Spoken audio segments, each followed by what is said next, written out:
Morning and welcome to the next episode of our podcast, where we drink tea and navigate the balance between school and personal life. I'm Sophia Safe. And I'm Sophia Curry. And this is Sip and Spill.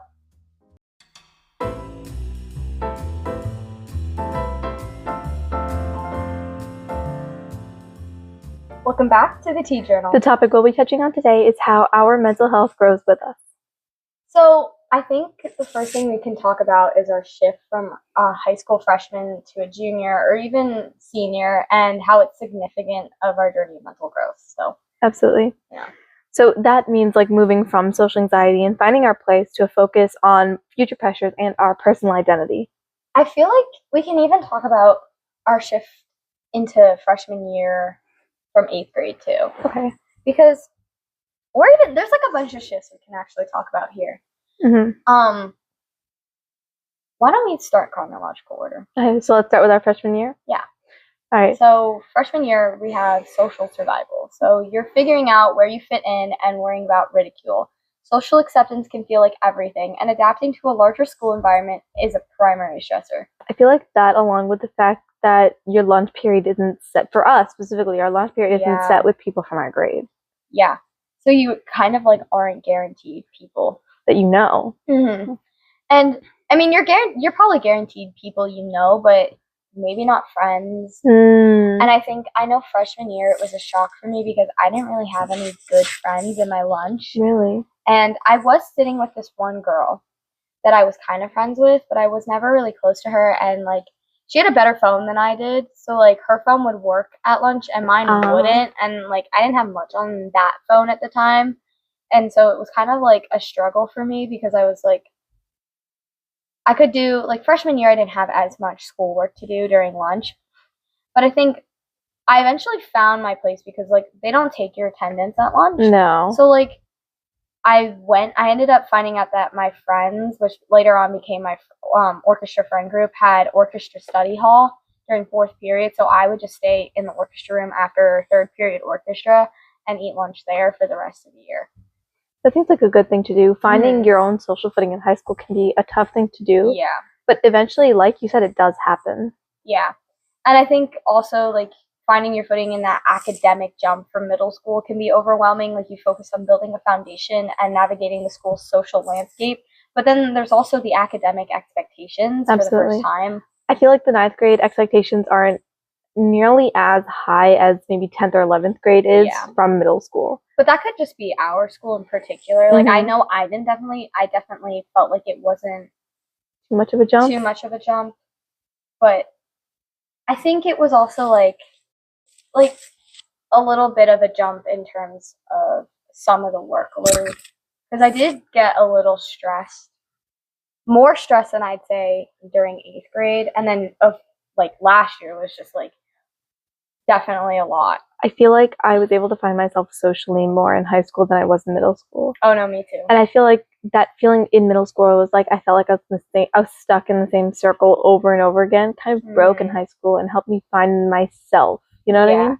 I think for sure, because my friend group in middle school, and I think I've talked about this on the podcast before, definitely was not a friend group I wanted to be a part of, and not that I didn't want to be a part of it. Let me not say that. It was more like I was trying too hard to be a part of it. And then end of 8th grade, I was like over it. Like, or even by mid 8th grade, I was done. And I was like, I just want to get out of high school or get to high school, get this over with. Like, and I feel fresh like start. Even now in our junior and senior year, we're feeling that feeling when it's coming to like about the college application time. And it's like, I can't wait to see like what's out there, you know? Yeah, and I think I'm getting that feeling again where I'm like, I just want to get to college. Although I've definitely found really strong friends in high school that I'm really sad to leave behind. Or not leave behind, but leave and not see for a while. Like, again, like we talked in our more main segment with Natalie and Wema, I mentioned how I'm, sad about Natalie leaving. And I don't necessarily think I'm going to be left behind by her because she graduates this year. But I definitely think there will be a huge shift in our friendship and our dynamic, and I'm scared about that. Like, I know we'll probably be strong enough and mature enough to, like, go without months talking, and she says, hey, I'm coming home, I'd like to see you, and that'll be okay. But it's just, like, it's sad because, like, I love talking to her every day, and that she's someone I rely on so, like, heavily during my day and my week. Absolutely. And even when you're about to graduate and we're about to graduate, we'll see a shift in, like, our friendship and the friendship of the people that are in our grade, because we also won't be seeing them nearly as much. And I'm feeling, like, those effects, like, I feel like a lot earlier than some of my other friends, because I don't know how many people are really close with, like, an upperclassman. Like, there are definitely people in our grade. I just don't talk to them and know them as much. But then that goes into growth in relationships. So you move toward more authentic and meaningful friendships. So while freshman friendships can be based on proximity, later relationships are often built on deeper understanding and shared experiences. Agreed. And I feel like I said earlier, in your junior and senior year, you gain a stronger sense of who you are and a deeper understanding of your values and your passions. And this can include becoming more at ease with yourself and advocating for your own beliefs. Yeah.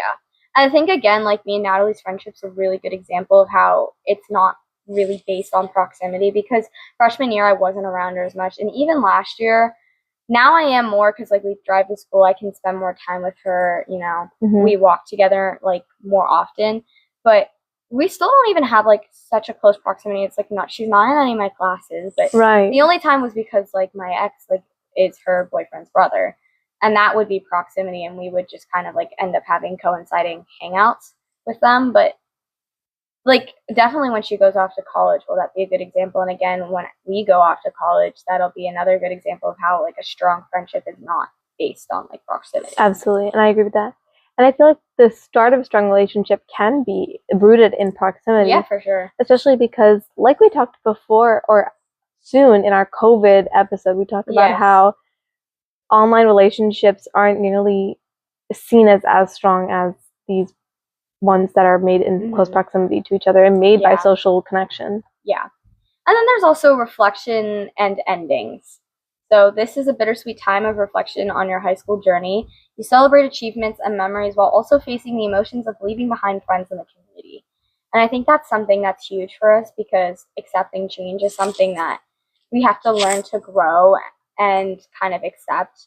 And it's also something that I think, like, you know, as the theme for today is, like, what we wish we knew sooner. I wish I knew sooner, like, that change is going to be okay, and it's not, like, it always leads you towards a better place, and it's okay. Absolutely. Honestly, yeah. So the main takeaway would probably be that there are differences in our freshman and junior and senior year of high school, and high school really is where a lot of people are able to find themselves and find their values and beliefs and be able to make connections based on that. And that while there is change, we change with the change, if you know what I mean. Yeah. And it's okay. Like, it's not scary, and it'll lead us to the places that, you know, we'll end up, and it'll bring us better things. And our strong friendships, like, if you create those strong friendships, if you want them to, they can last past, you know, that graduation point. And it's not always based on proximity. It can be based on, you know, the true deep connection of it. Absolutely. So I think that that pretty much wraps up our tea journal for this week.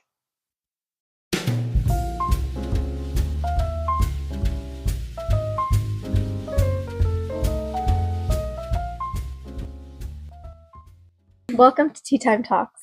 Basically, Tea Time Talks is where we bring in a guest or an expert to talk about a specific topic. Today, we will be sticking with our growth reflection theme by talking about what we wish we knew sooner. So we will be discussing this with two very special guests today. They are one of the people we go to when we need a shoulder to lean on, and they're an important part of our support system. Let's start with introductions. Tell us a bit about yourself. Hi, I'm Natalie. I'm a senior, and last time I was on this podcast was episode 7. Hi, I'm Lima. I'm currently a junior, and I was also here last time on episode 7 for support systems. So me and Sophia wanted to bring them back for episode 7 just because, it's cute. But we also think that they had really good points to touch on, so we wanted to bring back here. So absolutely. So let's start with a reflection on our past. So let's start with the first question we have, which is, what would my younger self think of me? I like this one. Me too. Did it die? No, it's still running. Okay. I think my younger self had a lot of opinions. She was really rambunctious, so I think she would probably still think that I'm, like, the same. But I don't know. Like, I think she would think I've definitely gone through a lot of growth, and she'd see a lot of, like, oh, she's accepted a lot of the things that we didn't like about ourselves when we were younger. Absolutely. I feel like I was a really awkward younger kid. Like I had a lot of people made fun of me for like my features or things like that. I feel like I've really grown into who I am as a person. I feel like my younger self would be proud for the most part. Yeah. I definitely agree with that, yeah. But like younger self, like I felt like I didn't fit in or things like that. And like right now, like I'm finally comfortable with who I am as a person, and I feel like love mostly everything about myself. That's good. Yeah, I agree. I think my younger self would be proud of me, like what I've accomplished and stuff, and I think they'd be like, wow, like I'm getting to do all this stuff and like this cool stuff and look up to me kind of. Well, you're also really close to college too. Mhm. Like Yeah. I think I would be like, oh my god, like I can't believe I'm that. Like you never imagine Mm-hmm. like you're like that. I'm a senior. It's like it's crazy. It's like it went by Yeah. so fast. Yeah. It's like, you know, I can remember being younger and like thinking about how I'm not gonna be in high school anymore. It's just like crazy. And of course, in high school, you mature a lot. So, like, what Yeah. realizations have you had when you're like maturing? Wait, I'm sorry, I didn't hear you. Did you say What? realizations? Yeah, that Yeah. you've had as you matured. I think one of the things I've learned throughout high school is, I think we talked about this last time, but like your friends and like finding good friends and stuff like that. Because a lot of time, you know, you meet someone and you become friends, and then you think like, you know, you have to stay friends with them, but sometimes like they aren't helping you in the ways that like a good friend should. Like I had a lot of friends in middle school that, you know, I felt like obligated to hang out with them, and a lot of the times it would kind of feel like a chore, and they just were like a little bit more immature than me, and like they enjoyed doing stuff that I kind of didn't. And like getting into high school, I kind of realized, you know, it's okay to let those people go, and it'll open it up and let you find the people that you really want to be friends with. Yeah. So, I think the best thing like I've learned as I've matured is self-reflection, and that realizing that like just because something made me upset or like my first reaction isn't usually like my best reaction, and to like whatever happens, just to like if there's a problem or anything, to reflect on it and think about like what's the best for like way to react in the most mature way to react, rather than just doing like my first instinct. I feel like I've learned that communication is better than keeping it all in. Like, yes, I don't want to burden anyone, but I feel like communicating burdens them less now. And that was something we talked about last time with them too, Yeah. is how we both wanted to be like, I don't want to put all my stuff on you, which I know you talked about, and you said like, if you have the right friends, they'll tell you. And I think that's one of the things that I realized, especially over this past year, was number one, who's really there for me, who I really feel closest to, and who I want to spend my time around. But also, like, I know we were talking in episode 5 about how much we put our accomplishments like at a higher value than what we do on a daily basis. And I think I realized like my grades are not a reflection of myself. Yes. What I do is not a reflection of myself. And that took like a long time for me to realize. And I'm still realizing it because I still put like such a heavy emphasis on it. But I definitely realized like my friends are there for me. They've helped me through things, and it doesn't matter if I've messed up or if I don't make something, they still love me regardless. Absolutely. Okay, so what are some things you'd want to tell your younger self then? I think I want to tell her it's gonna be okay, and that people will love her regardless of what she's gone through, and that she doesn't have to be perfect for someone to like her. Absolutely. I feel like I'd tell myself that, like, to find more supportive friends. Like, at the time, I feel like when I was younger, I had a lot of friends that would pressure me a lot more than I would want. Honestly, be me pressured. too. And so I feel like finding, like, again, like, my support system was really important into, like, my own growth now. Mm-hmm. Honestly, I think just like look and practice find a way to articulate this. Not just like find friends, but like that you will find friends, yes, but also don't change yourself because of that. Mhm. Or like you will find the people who love you for you rather than just like who they want you to be. Absolutely. Yeah, I agree. Like what I was saying before, like you'll find the friends that you like really fit with, and you don't have to like do something just to get in with them and like get along with them.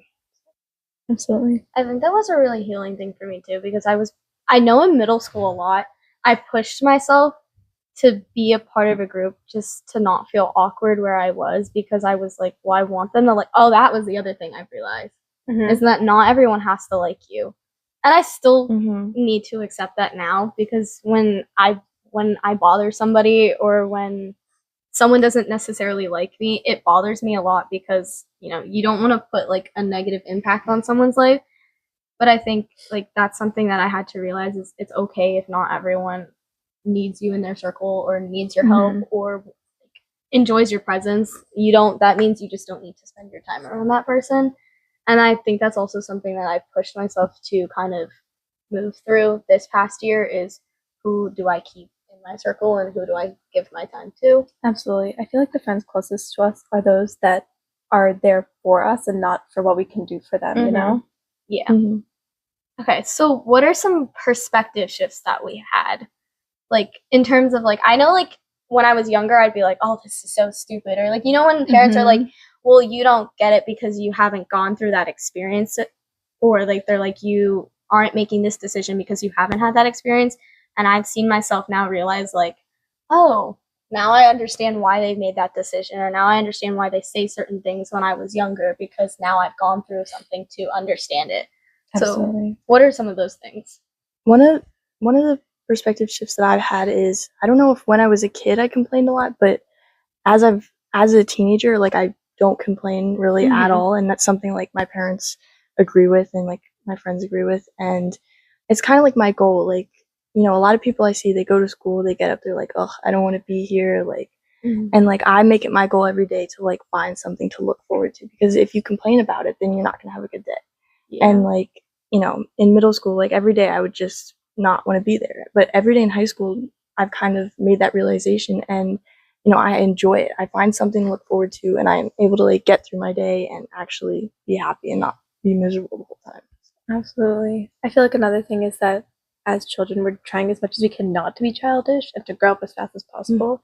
And now that we are a little more grown, I feel like doing the small little things and doing more childish things makes me more happy than, you know, like more adult things. Like watching a show isn't as fun for me as like doing a coloring page, you know? Oh, yeah. Yeah. Dude, I miss coloring pages. I was telling you this. I keep, like, I always say this. I always say I miss my play kitchen. I miss my dolls. Mm-hmm. I like to color. I will still watch, like, Barbie, Sophia the First. Like, I will watch all the old Disney shows, because for whatever reason, A, it's nostalgic, but B, it's like, I appreciate the things I went through as a kid, and I wish I appreciated it more. Absolutely. I think that's something, like, one of the perspective shifts that I've had is appreciating where you're at versus where you're going. Because I think for so long, I focused on my goals and, like, the career I want to have. And after just, like, the mental, like, ups and downs that I've had, I've realized, like, I need to appreciate what's right in front of me and enjoy what I can right now. So I'm really sad to grow up. Like, I was telling Sophia, I'm like, oh, I'm gonna be 17 in like 2 months. I don't want to be 17. Like, I don't want to like, I do want to graduate, but I don't. I feel like I don't think I can relate as much. I'm You really can't. excited to graduate. I know you can. I'm excited to graduate, but I'm like excited to, or I'm sad to miss like my parents decorating like my door for my birthday, or like shushing up and down. Yeah, I know. My mom said that, but I'm like, it's not the same as like, you know, waking up, going down the stairs, and like having a balloon smack you in the face. Like it's not the same. But I don't know. That's just what it is for me. And you're right at that finish line now. You're about to graduate. Oh, How does that feel? It's crazy. Like, you know, like I'm in marching band, and we just had our last game, and like everyone in my section was like crying, and they're like so sad because we have like 7 seniors in our section. So like, wow. yeah, so like a lot of us are graduating, and like just saying goodbye to everyone. It was like, it's so sad, and you don't realize it. Like, I mean, I think I've kind of been preparing myself for it, because I really wasn't that upset.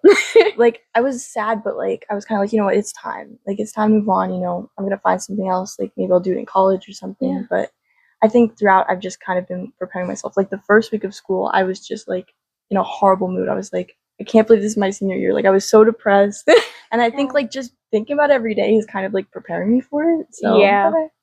I was telling Sophia, I think I'm more sad than you are, because I was telling her we were in the car earlier, and I said it was Natalie's last football game, and I was so sad, and I don't know why, but it was like, it's because she's having all of her last, but it also for me, because you're one of my best friends, it's all of my lasts with you. Mm-hmm. And I have been thinking a lot about like when you leave in May and when like you go off to college, and I'm like, oh my God, like it's gonna be so different. And I think that's like something that's like hard for me to accept. Mhm. Is like there's like a huge change coming, and like you're not leaving me behind, but like essentially you're like, bye. But yeah, like I know how you feel, because like I mean I haven't been best friends like we have Mhm. an upperclassman, but like I know how it feels like, you know, seeing like people you look up to like graduate and stuff, and it's just really surreal and like weird to be in that position.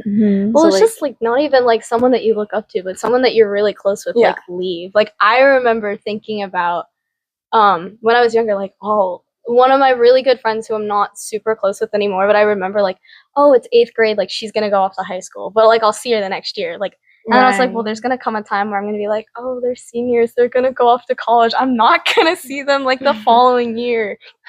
And that was like, whoa. And now I'm at that point and I'm like, that's crazy. I can't believe I'm in 11th grade. Yeah. Okay, so next question. What has pushed us to accept the change and growth we've gone through? I don't even know. What pushed us?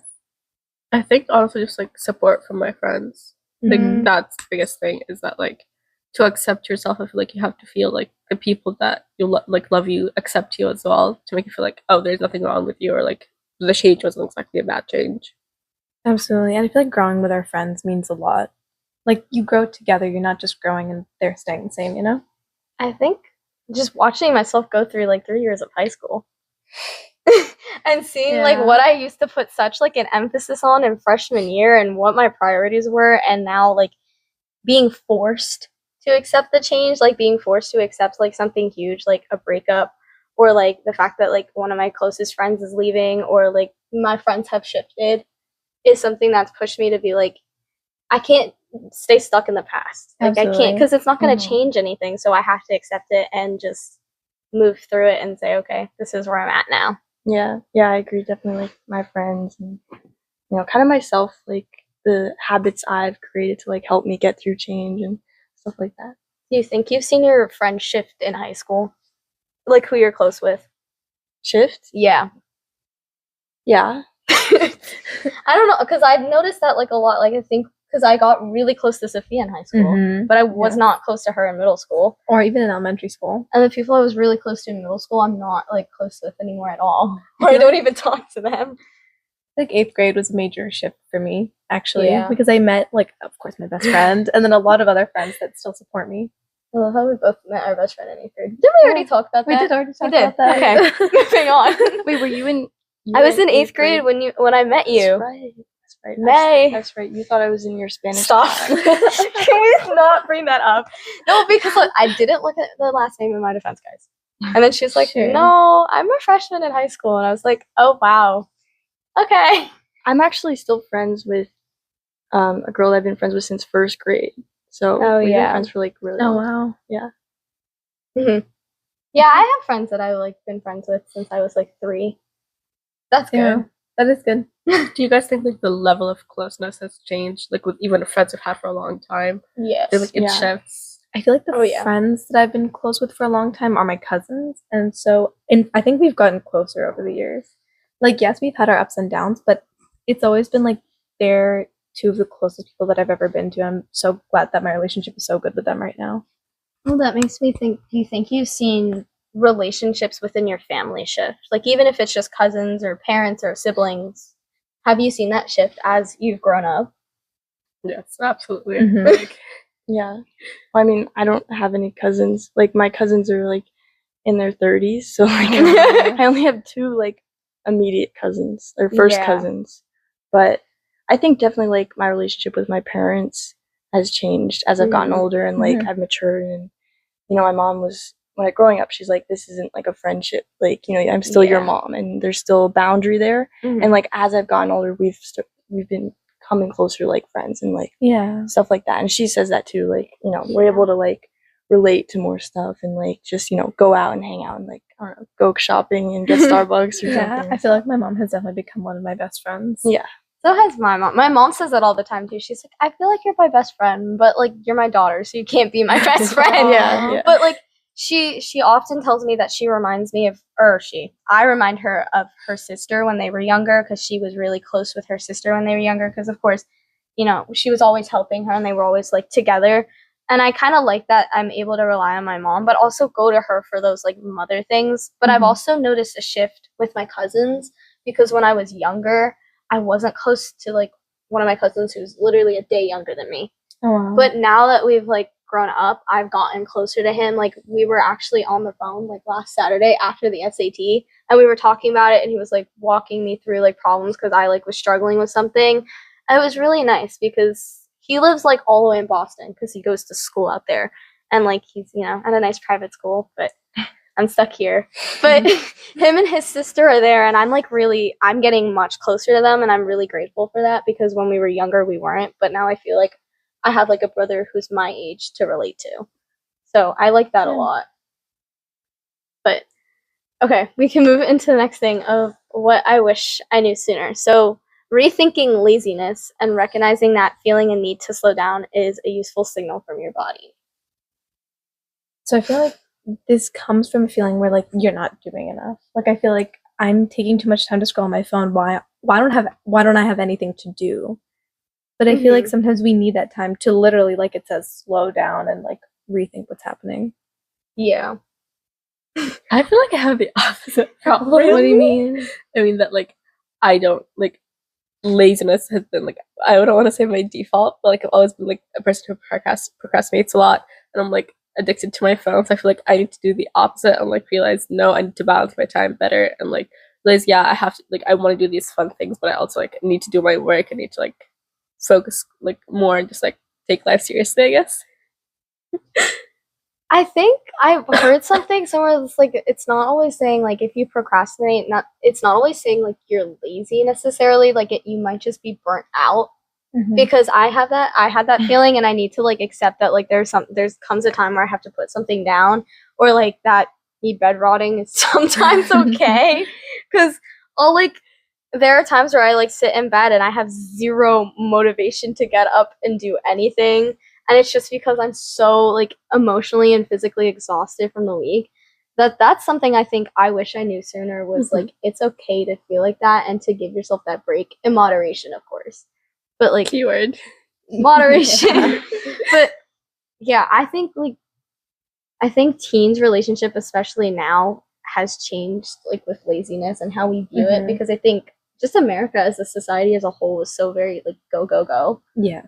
And so I think that's put a lot of pressure on us to be like, are we doing enough? Am I moving enough? Am I doing something? Especially when it comes to like college applications, you feel like you need to do so much more than you are actually doing. And I feel like you can. Oh, Natalie can relate. Yeah, well, I can tell you, getting them done definitely gives a very nice wave of comfort now that I've gotten through it. Like once I finish my essay, I'm like, thank God, like I can not stop worrying about that. But I think for me, like I'm weird about this. Like I don't know if it's that I haven't been able to like allow myself that, but like when on the weekends, if I'm not doing anything and I just sit around, I feel bad. Like I need to go out and do something. Like it's just how my brain is. Oh, that's how I am too. Like if I just like sit and, you know, watch TV or sit on my phone for the day and I have no plans, I'm like, Mom, can we go out? Like she loves staying at home. Like on the weekends she wants to relax. And like I'm the complete opposite, which is weird because I do a lot of stuff and then I'll come home and I want to relax, but then I'll be like, no, I want to do something. Like I want to do a craft or I want to do something. So I think I need to like figure out when to let myself just do it, and maybe then I'll do something else and I'll go out and like just allowing myself that time. I'm exactly the same way, because if I'm sitting at home and all I have to do is homework, I get so cranky. It's actually insane. Like my mom will sit there and she's like, "What is wrong with you?" And I'm like, "I need to go out like somewhere. Please, can we go somewhere?" I was like, "Can we please do something? Because I'm losing my mind." And she's like, What do you mean? Like, because my parents are very much stay at home, rest, relax. And I'm like, "No, please let me go somewhere. I can't stay at home." And I feel like it feels like I feel very boxed in. Like I'm like I have to do a craft, I have to color, to do something. I need to move my body in order to like, I don't know, decompress. So how can we manage our time better when it comes to like doing our work and then also wanting to have time for ourselves. I feel like you're really good at that. I don't know. Like You're like, all right, schoolwork? guys. Yeah, I feel like you manage your time really well. Better than I do. Well, yeah, but I mean, you are in a different situation That's than true. me. Like, you're taking like 5,000 AP classes, and you're doing like 20,000 activities, and like. So, but I think like I don't know if this is a good or a bad thing, but I get all my like a lot of my schoolwork done in school. Like, I'll spend my lunch working on homework or Yeah, me too. a class that like maybe I don't need to be paying attention in. I'll do schoolwork. Yeah. Because like when I get home, like either I'll have like rehearsal or something else, but like when I get home, like I kind of just like crash and I'll just like decompress. But I think getting home, setting a timer, like, okay, I'm gonna relax for like an hour and then I'm gonna do my schoolwork, which is Absolutely. something I need to start doing, especially with bio. I need to make sure that I'm reading the book and I'm doing the homework, like, because then like you get to the week of the test and like you have like 50 things to do and you're like, if I spread this Absolutely. out throughout the past couple weeks that we've been learning it, I wouldn't have been so stressed. So Oh, that's me That's with something I need to do. physics. Hindsight is 2020. Well, I was gonna say a note. Natalie and Weema are in the same bio class. Me and Yes. Sophia have 0 classes together. Not one. I have a kind of class with Natalie when she comes into my orchestra class like Aw. once a week. well, I'll have study hall 4th period next marking period, so maybe we can hang I'll out just in go. the orchestra. Yeah. Maybe Mr. Mishler won't come ambush us. Okay, well that's good to know. Yeah. But yeah, I don't know. Do you guys have classes together? Not one. Oh, not not even a lunch. single one. Our study halls don't align. We stay after school most of the time together. We have Yeah. like almost every single one of our clubs are together, so we get a lot Oh, of yeah. time to spend together Mhm. then. Well, We I have a lot of like officer yeah. positions together as well. Mhm, absolutely. We're on a lot of boards together. Oh wow, you're so productive. You're so leadery. The only thing me and Natalie do outside of school together is orchestra. But I will be doing Pit, which I told my parents. And what is Pit? Pit it's like the orchestra that plays with the musical. And Okay. I'm excited because this is a very interesting soundtrack that I'm kind of Oh. excited to play. But Yeah. that's off topic. Right. So, how are our hobbies connected to our mental Oh health? wow, maybe that was a good segue. It was a good segue. That was a really good Do you consider orchestra a hobby? it feels more like an obligation now. Well, this is actually really good because this is something that I realized and that I look back on is because when I was 3, I wanted to play the violin very badly. Really? Oh, I remember listening to classical music and loving it, and I want to play violin. Oh. And then, so I chose to do that. Mm-hmm. But as I moved forward, like throughout high school or even throughout middle school, it felt more like an obligation of something I had to do to put down on a college application. Okay, interesting. And I'm realizing now that a lot of the things I do, I don't necessarily, minus the podcast, a lot of the things that I've done are kind of, not because I don't enjoy them, but a lot of them have been out of, I need to put something down on my application, and I put so much stress on that. Like, Mhm. Natalie watched me just writing, like, my NHS application. I was like, I don't have enough on here. I'm not doing anything. I'm I was wasting like, my life. What are you talking about? Yeah. She listed, like, 7 things for me. She was like, you literally did, like, this. And in hindsight of writing my application, I still forgot to write things down. I know, me too. I was like, oh, I could have put that down, and I could have put this down. I feel like once our hobbies become an obligation, it becomes less helpful to our mental health. Oh, Like, yeah, orchestra like definitely obviously- killed it. But then, like, Yeah. Sip and Spill isn't an obligation, and we do this for fun and not Mhm. for our college applications. And I feel like this has healed me in It and has of healed itself. me. Although I think like you can put on your college applications and it'll like No, yeah. be really good because like you're like adding to the community and Mhm. society, like what you guys have here is like really amazing and like Thank you. Thanks. I don't know, but I think this has positively affected my mental health. It's healed me. Absolutely. It's helped me Mhm. get through things. Orchestra, I don't know. Orchestra's kind of So- back and forth. here's my take on orchestra. Like orchestra, I agree with that, but band, it doesn't feel like that for me. Like I actually go there, being with my section and my friends, like playing music, like it just helps me like get my feelings out and like have fun. But orchestra, it's just I don't know if it's the environment. It's the environment. When you get to the concert and you hear everything we put together, like it's a great rewarding feeling, and like listening to music really is, it's beautiful and it sounds good, but I think like it's just kind of like the stress of it, because you know we do a lot and Mr. Mishler wants it to be perfect, so you know I think it's just kind of stressful sometimes. You guys think that like the obligation to be perfect takes away the joy from something you love?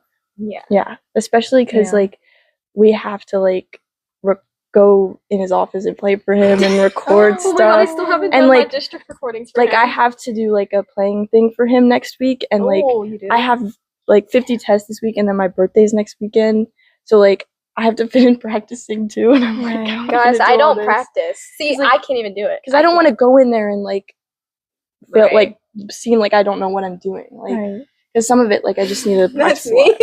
That's me at my lesson every week. No, I think I love orchestra. Like, if I really hated it, I would have quit by now.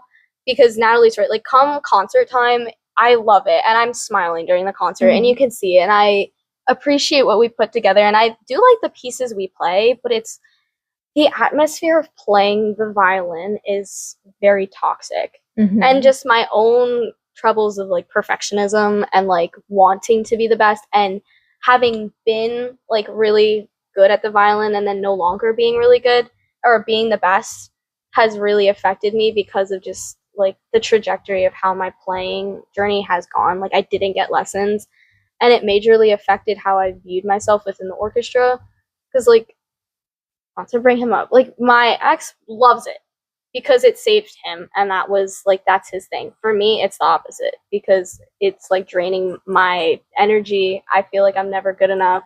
I don't have enough energy to go to class, participate, but like when I do really love it, then it's like healing for me. And I feel like a lot of people in orchestra feel that way. Like I think it's the environment. It's the environment. Like if you talk to people in band, like they love it. Like we do it because we love it. And then and I love orchestra too, but like it's like the people in there, like they just seem burnt out. Like they all have so much going on, and it's like, you know, you love it, but like to what extent? I feel like there's a lot more diversity in the band too.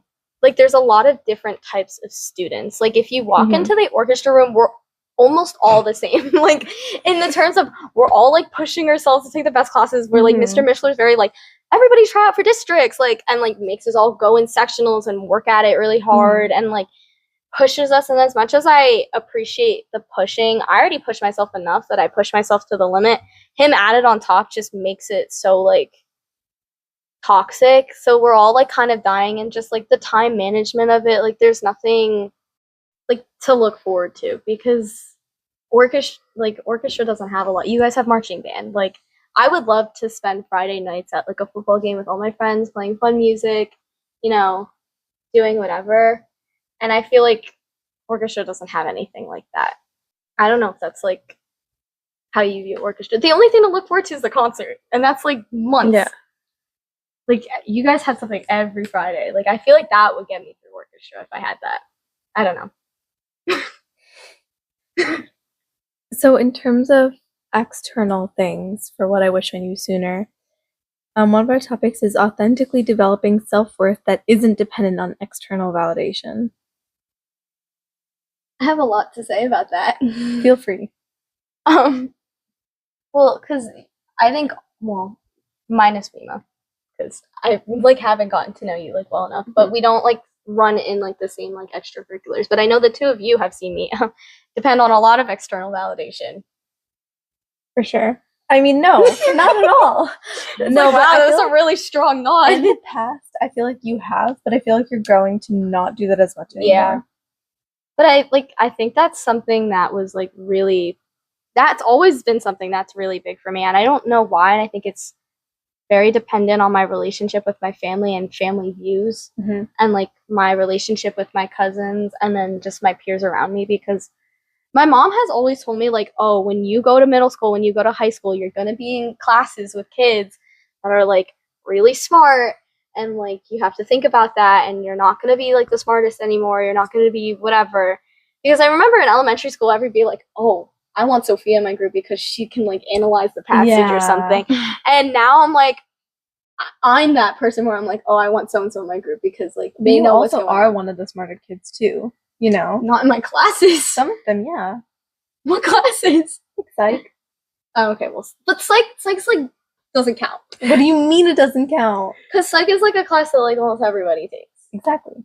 Like calc, Yeah, like in you're calc, normally I'm like stupid. getting you're normally getting like high grades. Like whenever Yeah. I see you talk to other people in your What class, are you talking if you ask them like what they got, and like you always normally do better than them. That's true.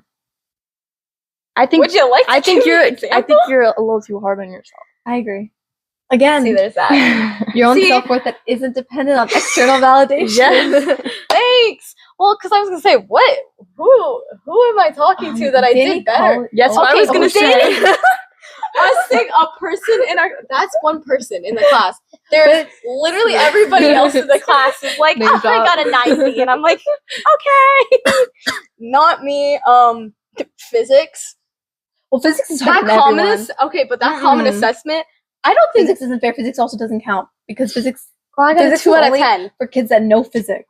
I didn't know physics. I would get 2 out of 10. It was so bad. That Physics common assessment was so really bad. I got a 2 out of 10. Everybody else was like, oh, I got a 6 out of 10. I got an 8 out of 10. I was like, ha, I got a 2 out of 10. But that's something that I've like learned to like move past is like getting a bad grade and saying like, I was like freaking out on, was it Friday? Friday when I saw my grade, I was like, wow, a 72.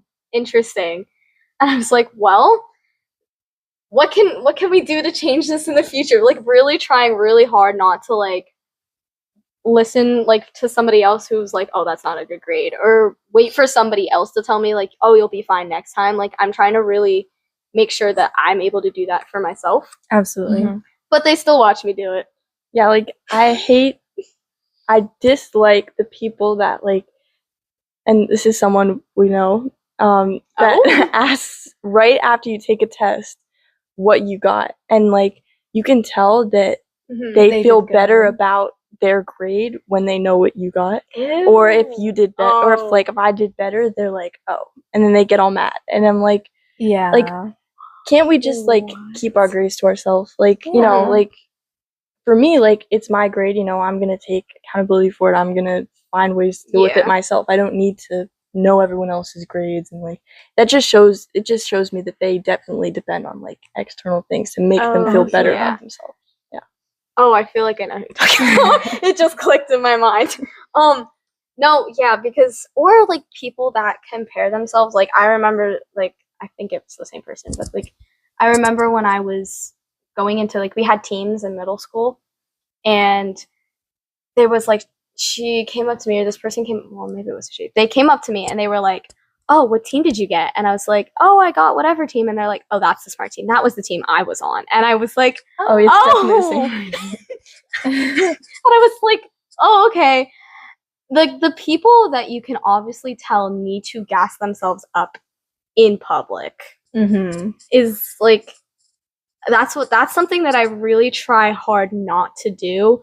And I think when I was younger, I saw, and sometimes I still see now, like a lot of parallels with this person.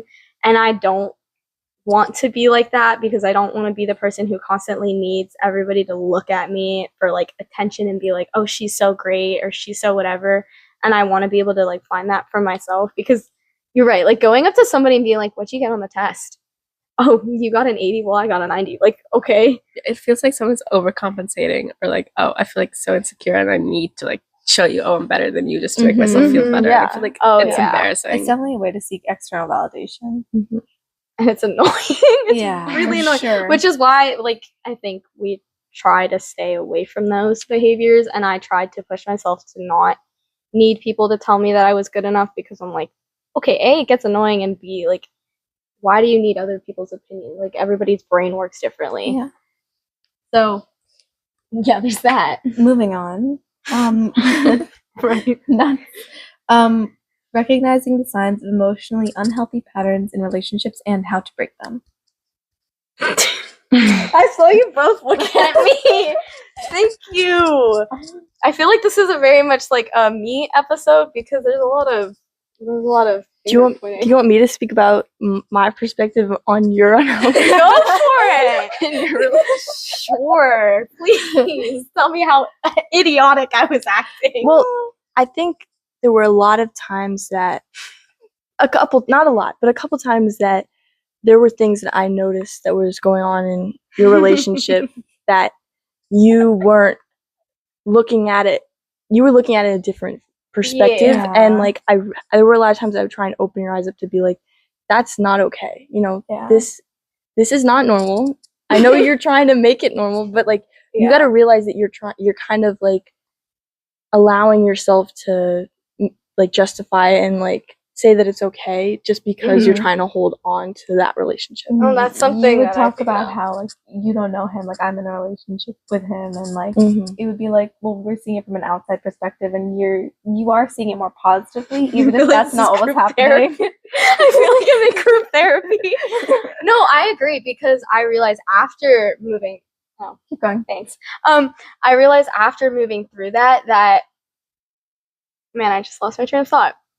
I'm sorry. No, you're okay.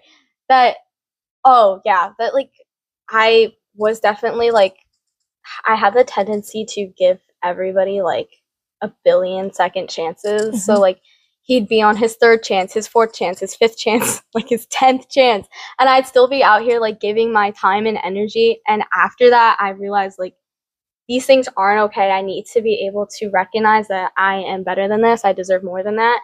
And that's something that I think I wish I knew sooner, was being able to set that boundary and say, just because you want to be there for somebody and you want to be the person to help them and you believe you can, just because you can or you have the ability to doesn't mean you have to or you should.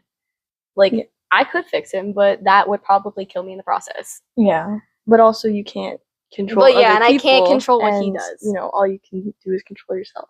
But I think specifically with that question, like, to recognize the signs is like listen to your friends, you know, the people that you trust, like they're there to help you, like especially like we Yeah. said, the support systems, like those kinds of friends, like they are there to help you. They just want what's best for you. And like sometimes, like, you know, I mean, I've done this too before, like you just focus on one thing and you're like, I'm not gonna listen to anyone else's perspective, and like, you know, letting your friends help Yeah. you in those situations. But definitely, yeah. because like they could be more objective than you are, because like Oh, you're yeah. at the center of it and you're like thinking with Yeah. your emotions, but they're thinking more logically about it. So it's like balances out.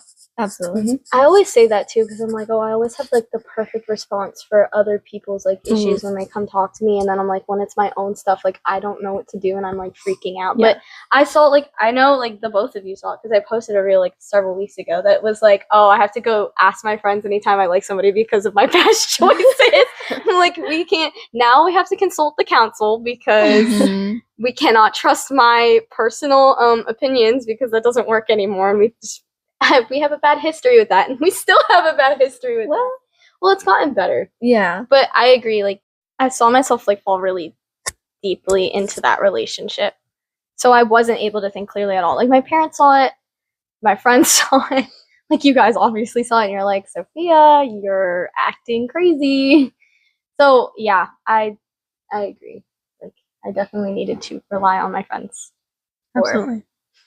external help. But yeah. And I feel like that ties into overcoming the fear of vulnerability and how it can strengthen your relationship, not only with other people, but also with yourself.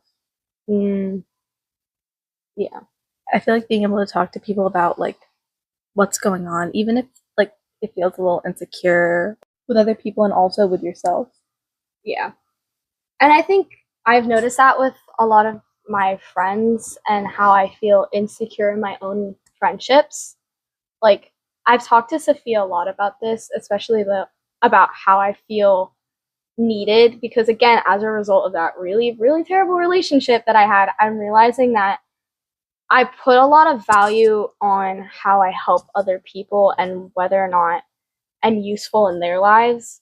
And if I don't hear it from them, like again, like I feel like I need that external validation from just my friends too. Like you've said like to me in the past, like it's okay to want to hear that and to hear like your fears validated by your friends and say like, no, like you do mean something to me or whatever. But I think there have been like tons of times with people I'm really close with that I feel like if I'm not doing anything to help them, or like I just don't know like where I fall like on their priority list, or not priority list, but like how close they feel to me, that it scares me. Like, I hate feeling like I'm closer to somebody else and they don't feel close to me at all, or they don't kind of have me in like the same kind of standings, which is okay, but like that's like a really scary thing for me to feel like I don't matter as much to them as they do to me. Absolutely. Yeah. I feel that a lot because I've gone through this like Sophia in the past like few like since the beginning of school. So like just like last year we had like lunch and a class together, and so we saw each other a lot.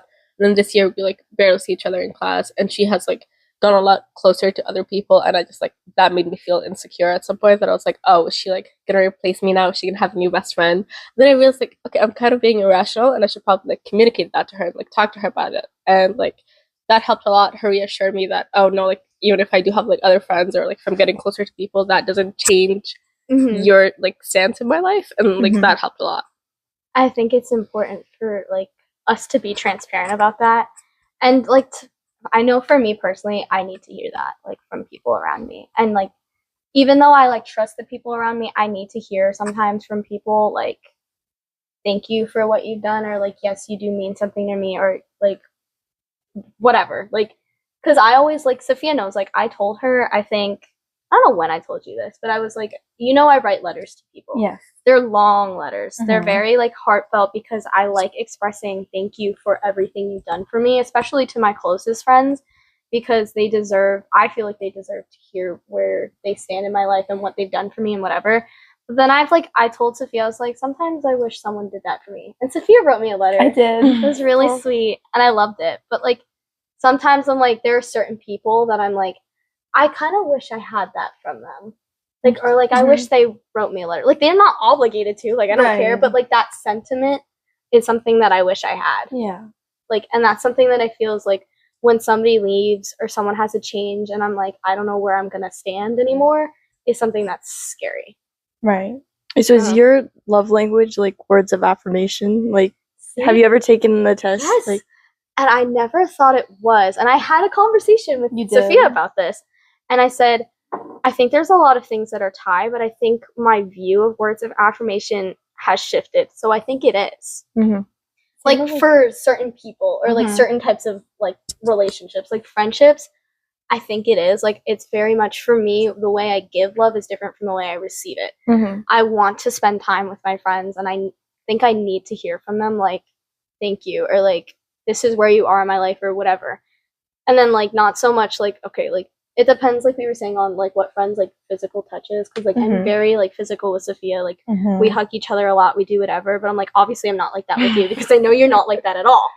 And I'm like, so there's like boundaries, but I'm like, but the way I give love is very much like giving gifts and like telling people like thank you and doing stuff for them. Yeah, I think I would agree. Like, what I like to do is like quality time. Like, I like spending time with people, and I'm not big on like saying it normally. Like I don't really express my feelings in words all the time. Like, I normally do it with like gifts and stuff. Like like I don't know if you remember what I brought you, like the matcha I brought one time. that up to like Sophia. I like going out of my way to show, like, I do care for you, because sometimes it's like uncomfortable for me to like say it, like, because I'll feel, I don't know, I just get awkward, and then I'll be like well, thank you.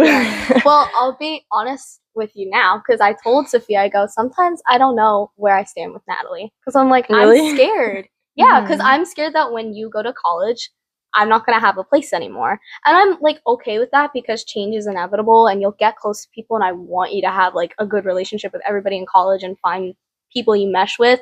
But like, because of like everything that happened this past year and like everything, I'm like, this is somebody that I want to keep around in my life. This is someone who means a lot to me. And I was telling Sophia, I'm like, well, I don't know if she feels that way. And she goes, well, look at the facts. And I go, okay, well, she did like bring me a matcha when my uncle died. And Sophia goes, that says a lot, because she went out of her way on like a random Wednesday to be like, here you go. So like that felt like validating for me. And I think that's something that like getting validation from your friendships, it's so easy to get lost in your head about all the things that you think about a person or what you think about a situation. And that's something that I've learned, is to trust the facts. Absolutely. And to trust what's actually happened versus what's in my head. I feel like I'm a little bit on the other side when it comes to this. I feel like there are a few people that I'm like, I feel like I know you're going to stay in my life forever, even though that's not entirely you. realistic. I feel like there are a couple people that I'm like, I know for sure you're gonna stay in my life. If But you then- don't have a DC wedding and Oh don't my have one of God. those dresses, I'm gonna kill you. Everybody knows this. I was telling your mom this too. I was like, Sophia better have a DC wedding because I want one of those dresses so bad. Because I know, like, we're gonna stay close through college. Oh, for sure. Like, I Exactly. know it. And that's something that I like because I can depend on that. Absolutely. But then there are also people where I'm like, you know, I love that I'm friends with you, but I don't really mind if we grow apart. If we grow apart, we grow apart, and that's okay with me. If I care about you more than you care about me, again, I'm okay with that. Same with the vice versa. I feel like I'm a very go with the flow person when it comes to relationships, and I'm like, our friendship will ebb and flow as it needs to. I feel like nothing needs to be at one point all the time. Nothing needs to be perfect all the time. And I feel like in that way, I've grown a lot from my past self, where I was always like, I'm so scared. What if they're mad at me? What if they're like, and I still feel that sometimes with the people that I want to stay in my life. But if someone else is mad that I don't really, like, I love the people around me. Don't get me wrong. But it's okay if you're mad at me now. Do you think that shifted, like, from when you were younger? 100%. 100%. Like, you wanted this person and now you're like, it's okay. Yeah. Like, there are a couple people where it's been like, we've grown apart and then we've grown closer because of the distance that we've had between each other. I think that's, like, what happened with us. Because we were close when we were younger. And then we, like, completely drifted. Like, my mom would ask me, oh, how's Sophia? And I'm like, I have no idea. I haven't talked to her. Exactly. Because I never saw you. Exactly. And then high school came around and we just got super close. Yeah, now you're not getting rid of me. No, never. And I don't want to. Okay, but yeah. But I feel like, I think you said that shifted with your friends. Like, was there ever a time where you're like, the people that you wanted to keep in your life has now changed? Yeah. I mean, yes and no. Like, in the moment, yes. But now I think I've realized that, like, I'm better off without them. And that, like, we did kind of grow apart. Like, I was holding on to that feeling and the friendship we used to have. And, you know, they're just what had happened and, like, time and, you know, stuff that happened between us just, like, changed that. And that we were never going to, like, regain, you know, how we were in elementary school and middle school and how close we were. But I think now I'm like, you know, I think it's okay. Like, that we're not friends anymore. Yeah, I think that's something I've grown to, like with my one friend that I was really close with, and then everything that happened this year, I was like, it's okay that we're drifting apart because where our like heads are at just don't align, and I can't force that. And I think that's where a lot of our problems stem from. And like other friends, when they just like, when you realize where their values are, their reactions to certain situations, you're like, you know, I'm okay if I drift apart from you. So I think that goes into trusting the people around yourself. And who you choose to spend your time with, like, and give your time towards. Absolutely. I honestly, I feel like I feel the need to control all the relationships like in my life, so like it doesn't change. Like I know how unrealistic. I know how you feel. Like that's really unrealistic. But like I feel like where we are right now is good. I don't want that to change at all. But I also like I'm like trying to like accept the fact that change is like part of life. And like I'm gonna lose some friends. I'm gonna gain some new friends, and I have to be okay with that. And I'm like, my goal is to like be at least halfway okay with that by like the end of senior year, because like at that point I'm gonna just have to accept it. Yeah, I agree. No. Oh, that was the other thing. Is I remember 5th grade, my class. Sophia's class didn't do this. I'm sad for you, but we wrote letters to our future selves that my teacher's gonna give us when we're seniors. And I will never forget what I wrote in that letter. Like, I don't know why. It makes me kind of sad that I still remember what's in my letter, or at least I think I know what's in my letter. But, like, I want to be able, something that, like, it's, like, shifted in my mind is I want to be able to look back on that letter and say, this is where it came from and this is what she wanted for me. Because what I put in that letter was, like, I want myself to be okay with things that happen or things not going perfectly like according to plan, or not wanting to be like the top person or having everybody around me love me or being that perfectionist. Because I don't know what 5th grade Sophia was doing, but she was making some pretty strong metaphors about running through water and how you're gonna hit a wall and it's not gonna like because you can never attain perfection. And think I still struggle with that now, and I think that's something that, whether or not I've perfectly fixed it, when I open that letter, I want to be able to look back on it and say I've grown from that, and I don't put as much of an emphasis on it as I used to, and I can say, like, I made 5th grade Sophia proud. I think that's something that's really important to me when I look back on what my younger self would have wanted for me. Is she was very introspective in the way that she wanted more than what she was experiencing right in that moment. Like, she had a lot of problems that she was going through, and I think she was aware of it, and I think she really wanted to see me get through it. Absolutely. So I want to do her justice. That's really sweet. Which, I don't know. We can move into the next topic now. This is really nostalgic. You want to start off with this topic? Sure.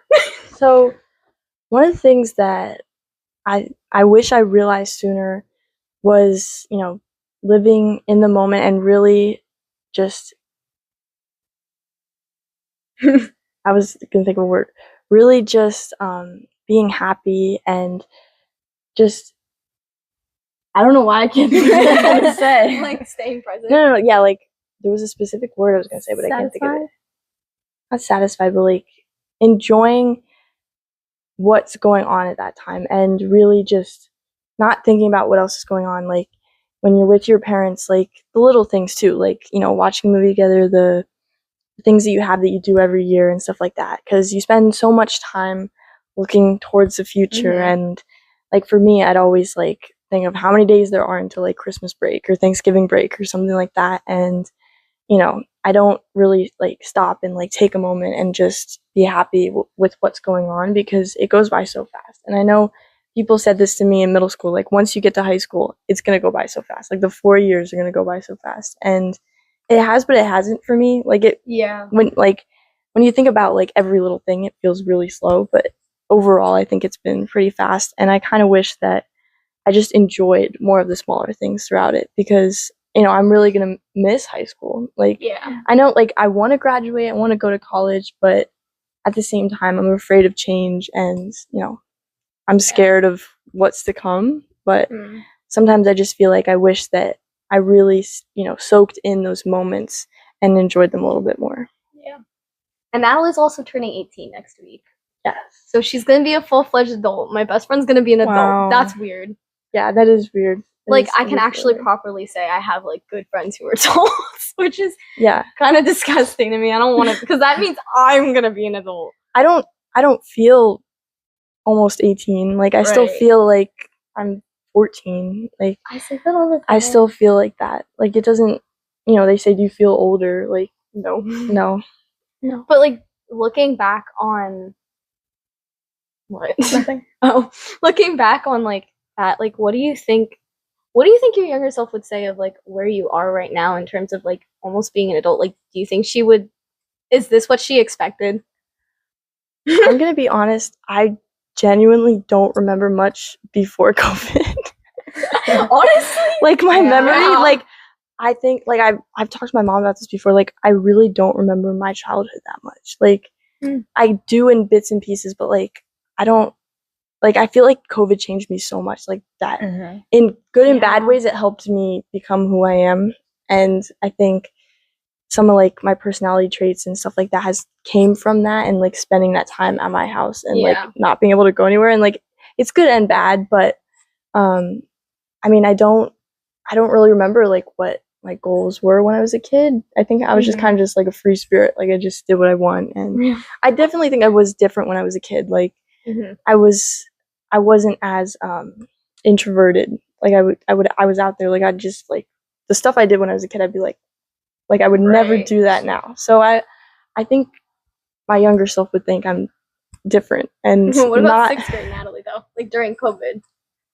6th grade Natalie would be very happy, because 6th grade Natalie was she didn't realize it, but she was very, very upset, depressed, because I did all fully online 7th grade, and I think that really, like, shaped me how I am now. Yeah, because, like, I mean, it kind of just made me, like, who I am. Like, I'm not as outgoing as I used to be, and I think it's kind of from that, but I mean, I still love who I am, so. I feel like COVID is a huge thing. I can't believe we didn't even put on here because Yeah. that was Yeah, such maybe a- you guys need a COVID episode. my God. Oh my god, actually. COVID was so shaping. Yeah. Yes.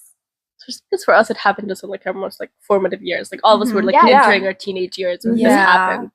Do you Yeah. notice how your relationship with people changed as a result of COVID? Absolutely. Yeah. I feel like I was sorry. No, go ahead. I feel like I didn't just like I've always been like introverted like since like 4th grade to 5th grade. But I feel like COVID made me like okay with that because like I hated that about myself that I wasn't like as social as I wanted to be in like 4th grade.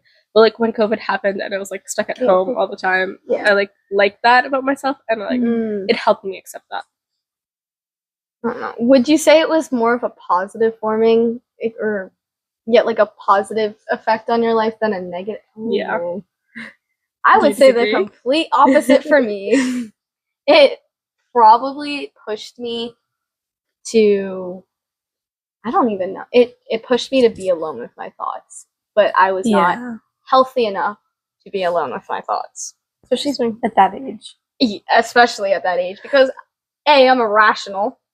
What 11-year-old has like a strong like factual Yeah. like look on life, but also like I think I've told Natalie this like again like there's like one specific person I think of like when you mature with your friends' quirks. Mm-hmm. This was like and you like know like you started seeing when people started moving from more the childlike to more like teenager and adult like oh we hang out like we don't go on play dates anymore. It's like oh we hang out like let's talk instead of like oh let's like play Barbies or whatever. Mm-hmm. And I remember with one friend like I would say to my mom like I feel like she's still like kind of childish in a way or like she hasn't matured to the standpoint I have where I want to talk and this person wants to play or you don't mature with your friends' quirks so that like you kind of find them like annoying. Like this one person I'm thinking of like she was already in middle school when COVID hit and so I didn't get to see her or talk to her and that was like in the key time of like when you develop from like kind of not caring about how the other person acts because you're just playing and you're just doing whatever to caring how people hold themselves around you or how they act. And I think if you mature with your friends like that and you spend time around them, like you're able to accept like little annoyances. But because I wasn't around her, the next time I saw her in like 7th grade, I could not have been more annoyed in my entire life. I was like, wow, I can't believe I was close to you. But then I was like, well, that's because we were kids and I didn't mature with you. Like the people I matured with was like, I was able to accept like, hey, I don't really like that they do that, but like I can look past it because I appreciate them as a friend and I still have good things. I didn't have that with this person. So I was just like, you're not really someone I want to spend my time with as much anymore. And that's like okay. And I accepted that. But I think COVID really shaped how I had relationships with different people and how I had a relationship with myself. And I had a lot to build back from it because I kind of went backwards, not forwards. But I don't know. That's like my perspective. Yeah. I don't know. What about you? I don't know. I feel like I didn't live in COVID. I feel like none of it was real. Fever dream? Yeah. I agree. Yeah. 6th grade was a fever dream. I feel like it was post-COVID that I remember a lot more. I feel like Yeah. COVID and before, it was like I know some things that were in my life, but I feel like coming out of COVID and the insecurities I had, and like 7th grade was not good for me. I think Me that was a result too. of coming out of COVID. Mm-hmm. Interesting. I don't know. Like, did you feel like 7th grade was like fake and it just didn't happen? I think I was a different person. Like, I don't know what, like, I would play Fortnite and Minecraft, and I had, like, I don't know if you guys had, like, social media at that time, but there were a lot of, like, I mean, I don't know if you guys see this now, but you know, like, the, like, fandoms of, like, different things. Oh, like, yeah. There was, like, a Harry Potter thing, like, going on then, and, like, I was, like, deep in it, and it was, like, Same. weird. Whoa. You know what I mean? Like, yeah. like, and I was, like, doing weird stuff. Like, I was, like, and I've not done that since, like, I don't know. I was, like, I had LED lights in my room. I mean, I know it's a common thing, but I do not now because I don't use like, that was just 7th grade. Like, I was a completely different person. So I feel like the hobbies I developed in COVID are what formed Oh, me really? as I am today. Like, yeah. like I spent a lot, like I was chronically online, but that like really helped me like spend time with myself and like love myself and like embrace who I am rather than just like hate myself, which I feel like was what like I feel like I did this like opposite to all of you guys. Like, Yeah, man, I wish well, maybe Yeah. we just didn't find the right things. Like maybe you found the stuff. Like maybe there was a different fandom online that would have like been better. I don't know. I feel like being alone with my thoughts like really was like a bad idea for me. Like that was like I can't even remember what I would do during COVID. Like all I remember was being really upset that I didn't get to do the Pi Day competition. What? I remember being really happy that I didn't get to do the Pi Day Bro, competition. that means I memorized 300 digits for 300 nothing. digits? Yes, I memorized like maybe 3. I wanted to win that so bad. So the fact that we didn't get to do it, I was like absolutely crushed. And then everything else after that, like I remember We didn't get to go to DC. We didn't get to Oh. go to the Yes, 5th grade picnic. we didn't go to Philadelphia. Yes, we didn't do I'm so upset any of about that. I'm upset about that too. I was so looking forward to Yeah, that same. too. That was We're a hyping one it up the thing, entire year. literally, and then gone. I was so upset. But like other than that, all I remember was my neighbor telling me we're not going back to school and me like crying in my room. Like, what do you mean we're not going back to school? Like, because I'm very much someone who needs social contact. I cannot be isolated. Isolating me is like the worst thing you could do because like my thoughts are so loud. Like, I don't know if this is, well, I know like we've talked about this, but I don't know about Lima. Like, do you have an internal monologue? Yes. Like a consistent Okay, internal good. monologue. It Yes. never stops. I don't understand Do you Yeah. do you see things when you close your eyes? Like, if you imagine an apple, can you close your eyes and see it? Yes and no. Okay. Like it. Like, can you conceptualize an apple in your brain and like be like, okay, yeah, I know, like I can see it. yeah. Like, are you good at? Wait, Or do can you just see visualize? darkness? Like I see darkness, but like I feel the apple, and I can like You feel the Whoa. Wow. Not like actually feel like it's texture, but like I can feel that it's there. And like, okay, I'm thinking of an apple, and I can like, okay, it's red, it's green now, and now it's like, But is that yellow. you just like telling yourself? Like, You're telling yourself like it's part that, and then like it's part of my brain. so that's where maybe she has what I have. I don't know. Like, so it's called aphantasia, and it's you can't like visualize something in your mind like on command. I can't see anything. Yeah. There's Me neither. nothing. I can't see a thing. I can hear everything. Yeah. Sometimes if I'm like re-listening to something, I'll hear someone else say. I'll hear something someone said in my own voice, as if I had said it. These Oh, are things that you I guys- have developed. Oh wait, what? So like, it's like if I was hearing you say, "Oh wait, what?" I could hear it in my own voice. Oh, I don't That's think cool. I can hear other people's voices in my head. I think it's I don't know. I don't think I can hear anything in my head, but I'm very visual, so I can see everything. Like I could tell you right now, I could walk through my house in my brain. Like I've always been really good at visualizing, and I think that's something that I've learned about myself. Like looking back on how I've like developed as a kid and seeing like how I reacted to situations, it was very much because I was able to take myself like through it. Like I would have such vivid nightmares. Like I can't watch horror movies, not because like I don't want to and I'm like afraid or whatever, but it's like I won't be able to sleep because I'll be like living in that, Okay. and I'll you be guys living can't in it. control like No, what you see. I don't lucid dream. I think I was okay. Wait, I don't dreaming either. dreaming is like a really big thing for me because I remember like a lot of my dreams, Same. and I feel like it really affected how I grew up.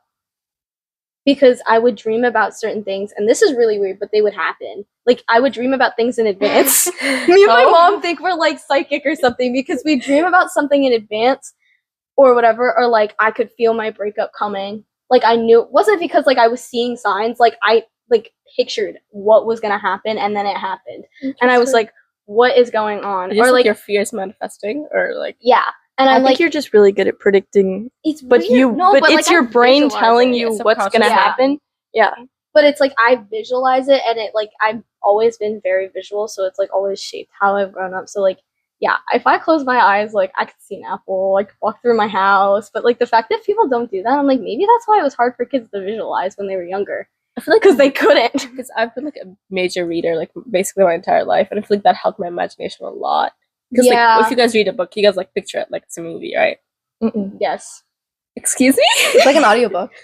Yeah. Really? Yeah. I don't. Like I I can don't visualize. think about what someone might look like but I feel like it needs to be like in front of me. That's why I feel like watching movies after reading books is easier for me, because it's like I don't really have a perfect picture of what that person looks like after reading that book. Yeah. Oh, I live in my head. I live in my head. Yeah, me too. You and I, yeah.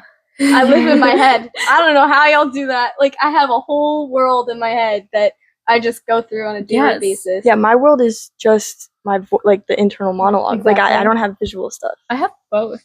I have both too. I see and walk through things. I replay conversations as if I'm still standing there. That's really weird. That's something I think I like developed even as I got older. Like that, it just got worse, or I don't even know, worse, stronger. I feel like that's why like, solidified. instead of reading to study, I feel like listening to like YouTube videos or listening to like a podcast talk about what the content is makes it a lot easier for me to like remember. Do you not listen and then picture it in your head? No. Oh. I listen I'll have to to it, show I you this replay thing it. later. What?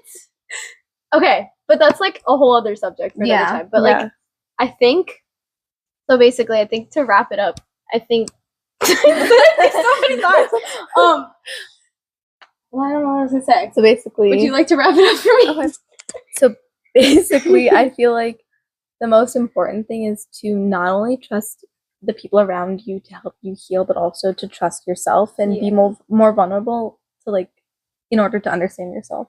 And I think it's important to accept where you came from. Yeah. Do you guys have any other last minute thoughts? I think self-reflection is like the most important thing. Like, yeah, you depend on your like friends and be vulnerable and everything, but like don't be afraid to like call yourself out or like apologize or like, oh, I did something wrong. I can see that right now. Try to be more objective with yourself is what I'm trying to say. Yeah. I agree. Also, and like what we're talking about with what we wish we knew sooner, like, you know, think about that kind of stuff and allow yourself to think about, like, you're not going to get everything perfect. And, you know, thinking about that stuff and realizing it so you can work on it for the future is what's going to help you grow and get better. Absolutely. Okay, that wraps up T10 Talks. Thank you so much for joining us today. We met Natalie. It was a pleasure talking to you guys. Thank you for inviting us. Thank you.